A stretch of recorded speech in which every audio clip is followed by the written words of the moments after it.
နောက်တစ်ခုအနေနဲ့ကတော့ American က Aerith Smith ဖြစ်ပါတယ်1993ခုနှစ်မှာ13နှစ်သား Aerith Smith ဟာ4နှစ်သားကလေးတယောက်ကိုတော်ရဲကိုခေါ်သွားပြီးလင်မင်းညှစ်တက်ခဲ့ပါတယ်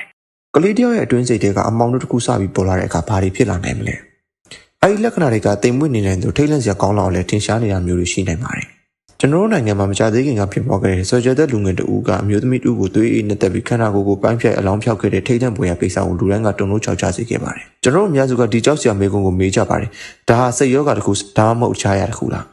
Psychopathy ရဲ့ရှိပြီးလက္ခဏာတွေကိုဘယ်လိုကြိုသိနိုင်မလဲဒါရီရဲ့ကြောက်စရာကောင်းတဲ့ဇလန်းသက်သက်မဟုတ်ပါဘူးဒီနေ့မှာတော့အရေးကြီးတဲ့အကြောင်းအရာတစ်ခုဖြစ်တဲ့ကလေးငယ်တွေမှာဖြစ်နိုင်ခြေရှိတဲ့စိတ်ရောဂါဆိုင်ရာဇယိုက်လက္ခဏာတွေအကြောင်းကိုပြောပြပေးသွားမှာဖြစ်ပါတယ်ဒီဗီဒီယိုထဲမှာတော့ဖြစ်မှန်ဇလန်းတွေသူတည်နာတွေနဲ့အရေးကြီးဆုံးကတော့မိဘတွေဆရာတွေကလေးတွေကိုယ်တိုင်ကဘာတွေလုပ်နိုင်မလဲဆိုတာကိုပြောပြပေးသွားမှာဖြစ်ပါတယ်ဗီဒီယိုလေးမစတဲ့ခင်မှာကျွန်တော်တို့ channel ကို like and subscribe လုပ်ထားပေးဖို့မမေ့ပါနဲ့ကဲဒါဆိုရင်စလိုက်အောင်တကယ်တော့ဒီအကြောင်းအရာတွေကိုပြောရတာကစိတ်မသက်မသာဖြစ်စရာကောင်းပေမဲ့မိမိကလေးတွေအကြောင်းကိုနားလည်မှုဟာကြိုတင်ကာကွယ်မှုနဲ့အကောင်းဆုံးနည်းလမ်းဖြစ်ပါတယ်အရေးကြီးဆုံးအချက်တစ်ချက်နဲ့စပါမယ်ဆရာဝန်တွေကကလေးတွေမှာတွေ့ရတဲ့စိတ်ပိုင်းဆိုင်ရာပြဿနာတွေကိုကလေးစိတ်ယောဂဗေဒလို့အတက်အမပြောနိုင်ပါဘူးစိတ်ယောဂသို့မဟုတ် ASGB လို့ခေါ်တဲ့ယောဂရှာဖွေတာတွေကိုလူကြီးတွေအများအားဖြင့်18နှစ်အထက်တွေပဲသတ်မှတ်ထားပါတယ်ဒါဆိုရင်ကလေးတွေအတွက်ကြတော့ဆိုပြီးမေးချက်ရှိပါတယ်ကျွမ်းကျင်သူတွေကတော့ကလေးတွေမှာဖြစ်တဲ့ဇယိုက်လက္ခဏာတွေနဲ့ဆက်ဆက်ပြီးအခြေအနေတွေကိုသုံးသပ်ပါတယ်စိတ်ပိုင်းဆိုင်ရာပြဿနာတွေကိုခံစားနေတဲ့ကလေးတွေမှာဖြစ်ရှိတဲ့ပြဿနာတွေကတော့အခြားသူတွေအခြေခံအခွင့်အရေးတွေကိုဒါမှမဟုတ်အသက်အရွယ်နဲ့လိုက်ပြီးတင်လို့တဲ့လူမှုရေးစံနှုန်းတွေကိုချိုးဖောက်တဲ့အပြစ်မျိုးပုံစံမျိုးတွေပါဒါတွေကဥပမာအဖြစ်ရန်လိုမှုဖျက်ဆီးမှုနဲ့လှည့်စားမှုတွေကြီးလေးတဲ့စည်းကမ်းချိုးဖောက်မှုတွေပါဝင်ပါတယ်နံပါတ်1ခံစားချက်ကင်းမဲ့ပြီးစိတ်ချမ်းသာမှုမရှိတဲ့ဇယိုက်လက္ခဏာတွေဖြစ်ပါတယ်ဒါတွေကတော့အရေးပါတဲ့အမှတ်အသားတွေပါဒီလိုဇယိုက်လက္ခဏာတွေမှာစာနာမှုကင်းမဲ့တာတွေတခုခုနောင်တမရတာတွေသူတို့ကိုသူတို့အပြစ်ရှိရလို့မခံစားရတာတွေခံစားချက်မနှက်ဆိုင်နိုင်တဲ့အခြားသူတွေရဲ့ခံစားချက်ကိုခရီးမဆိုင်တာတွေဖြစ်ပေါ်တတ်ပါတယ်ကလေးတွေကဒီလိုမျိုးဖြစ်ပေါ်နေပြီဆိုရင်တော့ဒါဟာစိတ်ပိုင်းဆိုင်ရာပြဿနာရှိနေတဲ့ဇယိုက်လက္ခဏာတွေကအချက်ပဲဖြစ်ပါတယ်သူတည်တည်ကဒီလိုဇယိုက်လက္ခဏာတွေကိုအပိုင်းတစ်ခုနဲ့ခွဲခြားလေးရှိပါတယ်နံပါတ်1သူတို့ရဲ့စိတ်ခံစားမှုနဲ့လူအချင်းချင်းဆက်ဆံမှုတွေမှာသူတို့ဟာစာနာမှုကင်းမဲ့တဲ့ပုံစံကိုပြပါတယ်နောက်ပြီးတော့မှလူတွေကိုအသုံးချတတ်ပါတယ်ပြီးရင်သူတို့ရဲ့စိတ်ခံစားချက်တွေကနှဆိုင်မှုမရှိပါဘူးနံပါတ်2ထိုကဲ့သို့ခံစားနေရတဲ့ကလေးတွေကကုတ်လို့ရက်ကိုစဉ်းစားဆင်ခြင်စွမ်းအားနေပြီးတောင်းယူမှုမရှိသလိုတခုဆိုရင်အလင်းစလိုလှုပ်တတ်တာမျိုးကိုယ့်ရဲ့ပြုမှုကိုထိမ့်သိမ်းတဲ့အခါမှာသူတို့တို့ခက်ခဲနေတာမျိုးတွေရှိနေပါတယ်ဒါကတော့စိတ်ပိုင်းဆိုင်ရာပြဿနာရှိနေတဲ့ကလေးတွေမှာမြင်တွေ့ရတဲ့အချက်တွေပဲဖြစ်ပါတ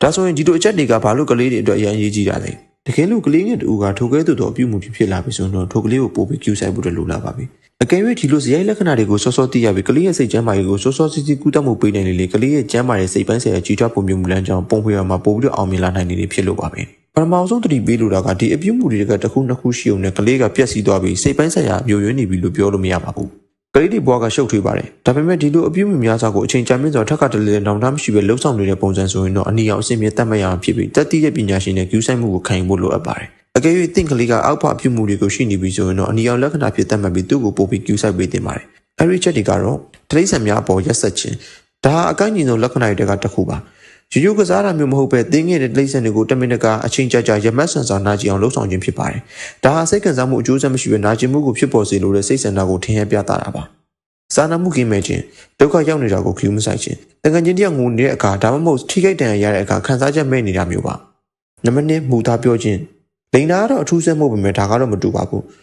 ူးသူ့ရဲ့လိန်ရတဲ့ရွေးချက်ကအခြားသူတွေကိုထိန်းချုပ်ဖို့လိုချင်တာကိုမရရအောင်ယူဖို့နဲ့အပြစ်ပေးခံရတာတွေကိုရှောင်လွှဲဖို့အတွက်သုံးတဲ့မူသားတွေပဲဖြစ်ပါတယ်သူကဒီမူသားတွေကိုအမြဲတမ်းတွင်သုံးနေပြီးသူ့ရဲ့လွတ်လန်းကိုပဲအမြဲရှာနေတတ်ပါတယ်မီးရှို့ခြင်းသို့မဟုတ်မီးကိုဆွဲလန်းခြင်းမီးကိုရိုးသားမသိခြင်းစိတ်ကြောလိုမိတမင်တကာသို့မဟုတ်လှုပ်ဝက်ပြီးမီးရှို့ခြင်းပုံစံမျိုးတွေပ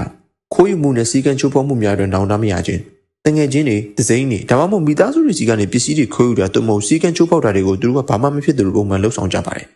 ်ရင်ဆိုင်ဖြည့်ခြင်းတဲ့အခါမှာလည်းရှက်ရွံ့မှုဒါမှမဟုတ်အပြစ်ရှိရလို့သူတို့ဘယ်တော့မှမခံစားရပါဘူးအပြစ်ပေးတာကန့်သက်တာသို့မဟုတ်ချင်းချောက်တာတွေကသူတို့ကိုမတားဆီးနိုင်ပါဘူးသူတို့ဟာဆုလက်သို့မဟုတ်အကျိုးမြတ်အတွက်ဆိုရင်တော့အလုံးမင်းစိတ်ရတတ်တန်နေပေမဲ့နာကျင်မှုဒါမှမဟုတ်ဆုံးရှုံးမှုအတွက်ဆိုရင်တော့ဂီယူမဆိုင်ပဲသူတို့လုပ်မြဲတဲ့အလုပ်ကိုပဲဆက်လုပ်နေကြပါတယ်ကလေးကခိုးယူတာဒါမှမဟုတ်ဖျက်ဆီးတဲ့လုပ်ရက်တွေလုပ်တဲ့အခါမှာအခြားသူရဲ့လုံဆောင်မှုမပါမဲ့တဦးတယောက်တည်းကလည်းကျူးလွန်တာမျိုးဖြစ်ပါတယ်ဒါတွေကအခြားသူရဲ့တိုက်တွန်းမှုကြောင့်မဟုတ်ပဲသူ့ရဲ့ပင်ကိုယ်စိတ်နဲ့လုပ်ရက်ကိုကောက်ဒီလိုမျိုးအရာတွေလှုပ်ဆောင်မှုတွေလှုံ့ဆော်နေတဲ့အတွင်းစိတ်ကလာတာကိုပြသနေတာဖြစ်ပါတယ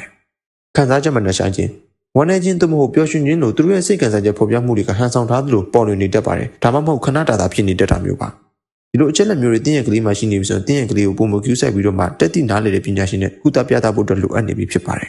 အကယ်၍တင်းရဲ့ကလေးကဒီလိုအပြုမှုတွေကိုပြုလုပ်နေပြီးတင်းဟာအချိန်မီကုသမပေးနိုင်မှုအချိန်မီစောင့်ရှောက်မှုမပေးနိုင်ဘူးဆိုရင်တော့ဖြစ်လာမယ့်အန္တရာယ်နဲ့အကျိုးဆက်တွေကကြီးမားပါတယ်။တမိုင်းမှာလည်းဒီလိုဖြစ်ရမျိုးတွေရှိခဲ့ပါတယ်။ဥပမာအားဖြင့်ကိုဘေးမျိုးကကလေးတငယ်လူတက်မှုတွေပါ။ဂျပန်နိုင်ငံမှာ1990ပြည့်နှစ်လွန်နောက်ပိုင်းတွေမှာဆာကာကီဘာရာလို့လူသိများတဲ့ဂျပန်လူငယ်တဦးကကိုဘေးမျိုးကိုထိတ်လန့်စေခဲ့ပြီးကလေးများစွာကိုတပ်ဖြတ်ခဲ့ပါတယ် သူရဲ့အစွန်းရောက်ကြမ်းဖက်မှုကအင်းဆက်ပိုးမွားအသေးလေးကနေစပြီးကြောင်တွေအထိတရိတ်ဆန်တွေကိုညှဉ်းပန်းတပ်ဖြဲတဲ့တမိုင်းကြောင်းနဲ့စတင်ခဲ့ပြီးနောက်ဆုံးမှာလူတက်တဲ့အဆင့်ထိတိုးမြင့်ခဲ့ပါတယ်။အစီရင်ခံစာတွေရဲ့ဖော်ပြချက်မှာသူကလူတက်တဲ့အခါတိုင်းနောင်တရမှုမရှိဘဲနဲ့လူတက်တဲ့အချိန်မှာလည်းတနာစိတ်ကြောက်စိတ်စတဲ့ဘာခံစားချက်မှမရှိခဲ့ပါဘူး။နောက်တစ်ခုအနေနဲ့ကတော့အမေရိကန်က Aerosmith ဖြစ်ပါတယ်။1993ခုနှစ်မှာ13နှစ်သား Aerosmith ဟာ4နှစ်သားကလေးတစ်ယောက်ကိုတော်ရဲကိုခေါ်သွားပြီးလေမင်းညှစ်တက်ခဲ့ပါတယ်။စုံစမ်းစစ်ဆေးချိန်မှာတော့ Smith ဟာအမြဲတမ်းအနိုင်ကျင့်ခံခဲ့ရပြီးစိတ်နှောက်ချွတ်စေတဲ့အပြုအမူတွေလုပ်ခဲ့တဲ့တမိုင်းကြောင်းရှိခဲ့ပါတယ်။သူဟာစင်ကျင်ဆုံးတရားမရှိဘဲနဲ့အဆုံးရောက်တဲ့အကြမ်းဖက်မှုကျူးလွန်ခဲ့တဲ့ဆယ်ကျော်သက်တယောက်ရဲ့အကြီးအကဲဥပမာတစ်ခုဖြစ်ပါတယ်။နောက်တစ်ဥပမာဖြစ်တဲ့တစ်ခုအနေနဲ့13နှစ်သားအရွယ်မှာ Perry ဟာသူ့ရဲ့4နှစ်ရွယ်ညီမလေး Ella ကိုဓာတ်နဲ့18ချက်တီတီထိုးပြီးတော့တတ်ခဲ့ပါတယ်။သူ့ရဲ့ရည်ရွယ်ချက်ကဒေါသတက်တက်မှုပဲနဲ့သူ့အမေကိုစိတ်ပိုင်းဆိုင်ရာအနာကျင်ဆုံးဖြစ်အောင်လုပ်ဖို့အတွက်ရည်ရွယ်ထားတာဖြစ်ပါတယ်။သူ့ကိုနောက်ပိုင်းမှာစစ်ဆေးတဲ့အခါလူမှုစံကြီးနဲ့မိမိကိုယ်ကိုအလေးထားစိတ်လွန်ကဲနေတဲ့ဇာတ်ရည်လက္ခဏာတွေရှိတာကိုတွေ့ရပါတယ်။ပြီးတော့သူ့ရဲ့အတွင်းစိတ်မှာလည်းစိတ်ပိုင်းဆိုင်ရာယောဂပြဿနာတွေရှိနေပါတယ်။ဒါတွေကတမိုင်းကြောင့်မှတကယ်ဖြစ်ခဲ့ဥပမာတွေပဲဖြစ်ပါတယ်။ဒီလိုစိတ်ပိုင်းဆိုင်ရာပြဿနာတွေကအလွန်ပြင်းထန်သွားပြီးစောစီးသောကူးတောင်းမှုရတဲ့အခါမှာလူအတူအနေနဲ့ဖြစ်နိုင်ရရှိတဲ့အရာတွေကအဆိုးဆုံးတွေရောက်ပြီးအန္တရာယ်ရှိတဲ့လူအတူဖြစ်လာနိုင်ပါတယ်။သူတည်တနာတွေရဲ့အချက်လက်တွေကဒီလိုစိတ်ပိုင်းဆိုင်ရာပြဿနာတွေဖြစ်လာပြီးဒီလိုဇယိုက်လက္ခဏာတွေရဲ့အရင်းအမြစ်တွေဟာမိဘအုပ်ထိန်းမှုမကောင်းတဲ့တက်တက်မဟုတ်ပဲစီဝါပေတာပတ်ဝန်းကျင်နဲ့လူမှုဆက်ဆံရေးတွေကလည်းအပြန်အလှန်တက်ရောက်မှုရှိတယ်ဆိုတာကိုပြနေပါတယ်။ fMRI scan များနဲ့အသုံးပြုထားတဲ့လေ့လာမှုတွေအရ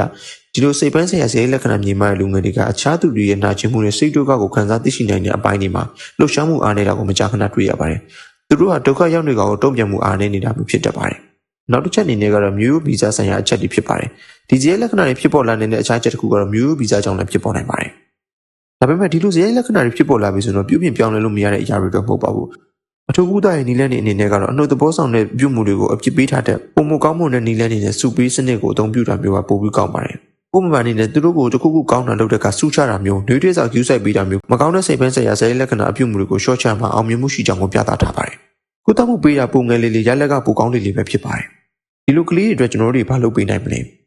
။နံပါတ်1စောစီးစွာပညာရှင်တဲ့စစ်ဆေးမှုကိုခံယူသင့်ပါတယ်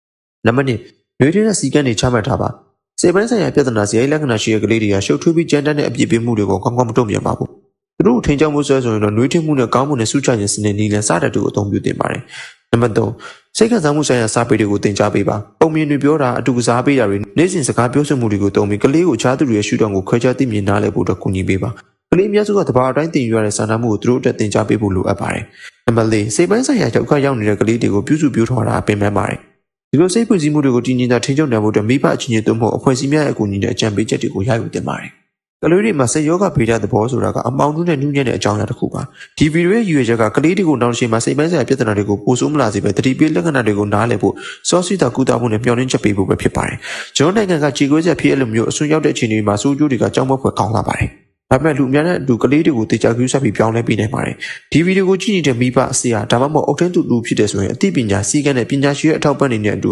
သင်ကလေးကိုကာကွယ်ဆောင်ရှောက်ဖို့အတွက်စတင်လိုက်ပါ။ဒီဗီဒီယိုအသင်အတွက်ကြိုးရှိရဆိုရင်တော့အခြားသူတွေနဲ့တူမျှဝေပြီးကလေးတွေနဲ့သင်ပတ်ဝန်းကျင်ကိုကာကွယ်လိုက်ပါ။ကြိုတင်ကာကွယ်ခြင်းကကုသခြင်းတော့ပိုကောင်းပါတယ်။နောက်လာမယ့်စိတ်ဝင်စားတဲ့ဗီဒီယိုတွေအတွက် channel ကိုလည်း subscribe လုပ်ထားပေးပါဦး။ကျွန်တော်တို့ရဲ့ကလေးတွေမိသားစုတွေရဲ့လူလူအတွက်ပုံပုံလုံးကျုံတဲ့အနာဂတ်တစ်ခုကိုတည်ဆောက်ကြပါစို့။